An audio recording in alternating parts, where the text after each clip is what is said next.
لو الناس بتربي القرموط ده في البيت، ممكن يربيه في حواض ويأكلوا عشان يطلع قرموط نظيف وقرموط كويس.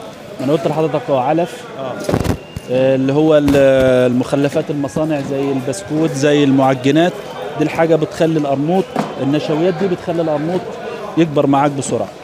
بيبدا بزريعه اللي هو بيبدا من اقل من ربع كيلو لحد ما شاء الله تبارك الرحمن، على حسب ما بتسيبه طبعا. كل ما بتسيبه فتره اطول القرموط بيعيش معاك اكتر وبيديك حجم أكتر.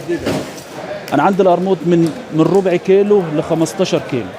لكن دي اللي هو ابن 6 شهور ابن 7 شهور، ولو سبته اكتر بيزيد حجمه اكتر. حسب المزرعه ما بتطلع. طبعا على حسب اللي هو اللي بيربي، على حسب ظروفه. ممكن واحد يطلع بعد 4 شهور ما معهوش فلوس يجيب حاجات بسكوت علف، فبيبدا بقى يطلع عشان ايه يظبط حاله. مكرونه مثلا، تاكل مكرونه بسكوت معجنات اللي هي بتاعت المصانع والعلف.